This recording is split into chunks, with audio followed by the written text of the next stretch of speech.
If you are moving from New York to Montgomery County, Pennsylvania, you're probably underestimating one major cost. And no, it's not going to be the home price. I've seen buyers come down here thinking that they're going to be saving money, and then they get surprised after they go under contract. This video is going to be specifically for New York City or North Jersey buyers that are relocating to Montgomery County or the surrounding Philadelphia suburbs. So if that is you, you're going to want to pay close attention. In this video, I'm going to break down the real cost differences, the tax reality, the lifestyle shift, and the biggest mistakes that I see New York City buyers make when moving here. Let's start with the numbers first.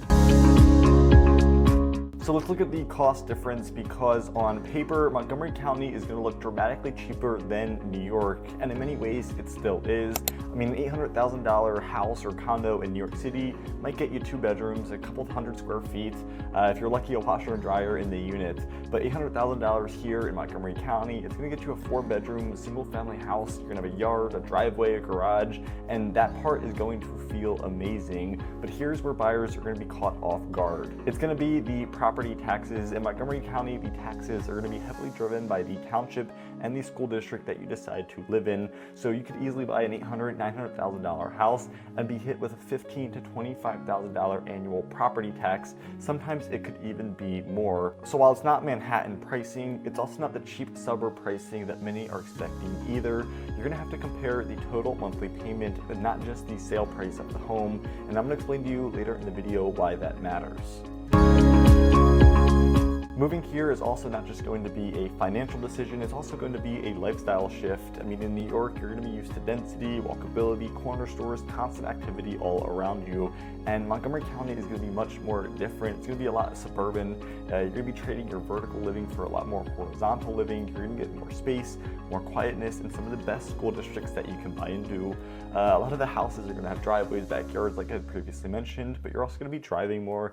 You're going to be planning more. Some examples of that: Lower Merion is going to feel much more different than Bluebell. Ambler is going to be much different than Upper Dublin, and North Penn is not going to feel like any of the main lines. So you could literally have 2 towns that are 10 minutes apart, and they're going to feel like completely different lifestyles. If you don't narrow that down early on, you're going to waste months trying to figure that out. Actually, if you guys are planning to move from New York City and you're trying to figure out which Montgomery County actually fits your lifestyle and your budget, I help out-of-state buyers navigate this every single week. There's actually a relocation guide linked down below at the bottom of this video. You can also schedule a free strategy call with us directly here using this link. You're not going to want to guess your way through this process.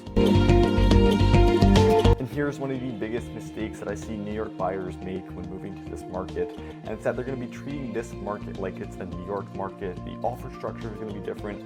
The inspection culture is going to be different. You've got negotiations that move differently.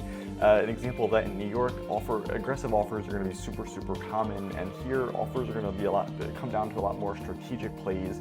If you apply the wrong playbook when making these offers, you're going to either overpay on a home or you're going to lose a lot of leverage. It's really not going to be a plug-and-play transition. You're going to need a much different approach. And here's where things actually get a little bit interesting, because most buyers are not going to realize this until they've toured 5, 6, 10 houses. And by that time, you're going to be emotionally invested into the process, but also emotionally drained. And it's going to feel like you're just guessing random points throughout the transaction. All right, well, let's talk about who Montgomery County is going to be good for. It is going to be perfect if you're someone that wants strong school districts, if you want the easy access into Center City, Philadelphia, and other major metros, or even if you want an established suburban community. Montgomery County has a ton of solid long-term resale, and it might not be ideal for someone that's looking for a lot of acreage. If you want complete and total privacy, or even just a dramatic countryside feel, that's where Chester County could make more sense for you, but we're going to save that for a different video. So, I mean, at the end of the day, Montgomery County can be one of the most incredible spots to move, especially coming from New York. You're going to get more space, strong school districts, long-term stability, but it's only going to happen if you come in with the right expectations. And if you are planning to move here, you can reach out to me, and I would love to help you map it out properly.